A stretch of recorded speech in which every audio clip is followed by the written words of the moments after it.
Hey there, everyone, and welcome to another episode of the Daily Senior Safety Advice Podcast, where every day we share simple, practical ways to stay safe and independent at home. I'm Esther Kane. I'm a retired occupational therapist, certified aging in place specialist, and a dementia care specialist. Now, before we get started, head on over to seniorsafetyadvice.com. Be sure to subscribe on your podcast app or YouTube channel, wherever it is that you're listening to us from. And hey, if this show has helped you or this episode is going to help you, then please share it with someone that you love. Now, today we're going to be talking about something that takes less than a minute to do, but it just might save your life. I'm talking about your smoke detector. All right, now listen, I want you to think about this product, the smoke detector, for a second. That little white disc up on your ceiling, when's the last time that you actually, looked at it? Not just glanced up and assumed it's fine. I mean, really checked it. For a lot of folks, the answer is honestly, they can't remember. And that's okay. That's exactly why we're talking about this today. So here's a myth that I hear and read about all the time. People think, well, it's got a light on it, so it must be working. I get that. I get why you think that. But that little light usually just means that the detector is getting power. It doesn't tell you that the sensor inside is actually doing its job. Smoke detectors wear out over time, just like anything else in your home, unfortunately. The sensors get less sensitive as the years go by, even if the batteries are brand new. Now, all of this matters more for older adults than many folks realize. As we get a little older, our sense of smell can change. So you might not catch that whiff of smoke as quickly as you used to.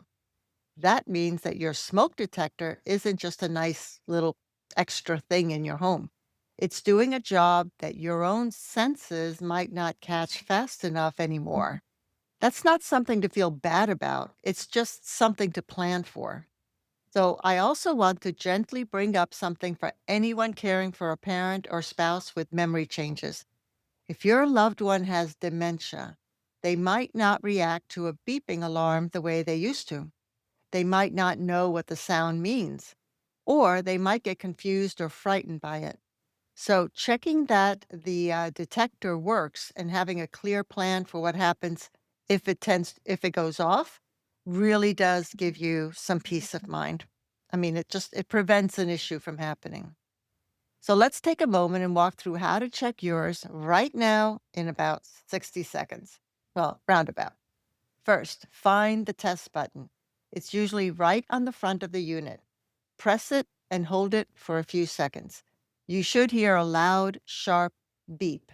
If you hear that strong beep, great. Then your detector has power and the alarm sound is working. Now, here's the part that many people skip. Look at the manufacture date. It's usually printed on the back or side of the unit. Smoke detectors are only good for about 10 years. After that, the sensor itself just isn't reliable anymore, no matter how new the battery is. If you can't find a date or the detector is more than 10 years old, then it's time for a new one. It's not wasteful, it's just being smart. It makes good sense.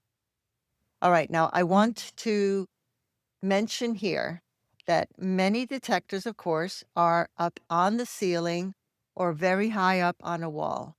So if you're an older person and you want to check your detector, there is a tool on Amazon, and it's a smoke detector pole that you can use to click that button. So go ahead and purchase that. Don't get on a ladder.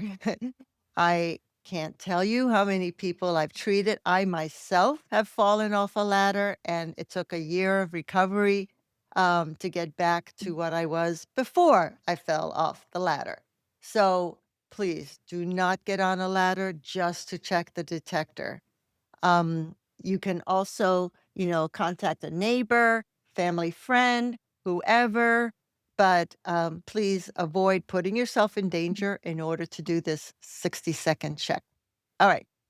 Now, the next thing you want to do when you're up there or whoever is up there is give it a gentle look for, any kind of dust, especially if you've had remodeling or construction done in your home. A layer of dust over the sensor can easily slow it down. You can use a dry cloth or even a vacuum with a soft brush attachment, just gently around the vents. No need to take it apart. Just a light wipe or a quick pass with the vacuum tends to do the trick. You can even try to use a duster. And of course, check the battery. If yours takes a regular battery, a good habit is changing it every year. I change mine every January. Some folks do it when the clocks change in the fall. That's a good time.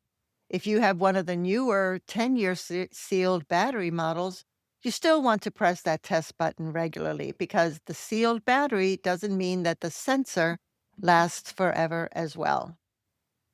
One thing I will say that as an OT, what I noticed is that the homes where people felt most confident and calm about the safety weren't necessarily the ones with the fanciest equipment. They were the ones where the family had a simple routine.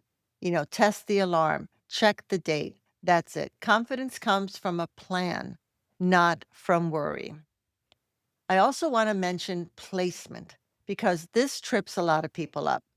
You want a smoke detector on every level of your home and one near each sleeping area. So if your loved one sleeps with the bedroom door closed, it really helps to have a detector inside that room, not just in the hallway. Because traditionally, you put the detectors out in the hallway just outside the bedroom doors. Sound travels differently than you think through a closed door. Now, if you or someone you love has hearing loss, there are smoke detectors made just for that. They use a strobe light, and some even have a bed shaker device that vibrates the mattress. If this is a concern in your home, it is absolutely worth looking into. It's a small change that brings a lot of peace of mind. I know fire safety isn't the most exciting topic. I get it. Nobody wants to think about it. But hey, this is exactly the kind of thing that takes just a minute and gives you months of peace of mind in return. You don't have to overhaul your whole house today. Just walk over to that smoke detector or detectors right after this episode and press that test button. That's it. That's the whole assignment. But again, if you are an older adult, even if you're not, I was only 56 when I fell off that ladder. So just be careful. Try all you can to avoid the ladder. Get someone to come test it for you.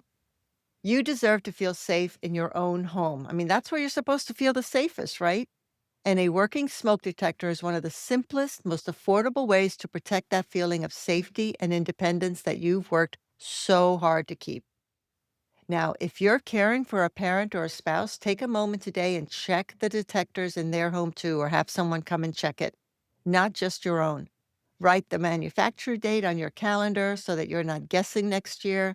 And if your loved one has dementia, think through ahead of time what you would do if that alarm went off. Having that plan ready brings a lot of comfort for both of you. All right. That's all that I have for you today. I want to thank you so much for spending this time with me. For more tips like this one, of course, visit seniorsafetyadvice.com. And if you're looking for a trusted aging in place specialist in your area or other senior care services, head on over to aginginplacedirectory.com. That website is growing with new vendors and providers every single day. And we're getting more and more traffic to that site, which I'm so happy to see. Please subscribe to the podcast or our YouTube channel so that you never miss an episode. And if this podcast has helped you in any way, or if this episode, one of the biggest ways that you can support it is by subscribing, leaving a review, or liking the episode. It only takes a minute or two, just a few seconds, and it really helps us to promote the podcast to others. Those simple actions seem small, but they really do make a huge difference. All right. So your support helps us to continue creating these episodes each day, every single day. So thank you for being here. Thank you for listening. And thank you for helping me and of course, my partner, Robin, spread this message to others who may benefit from it. Take care, and I'll see you next time.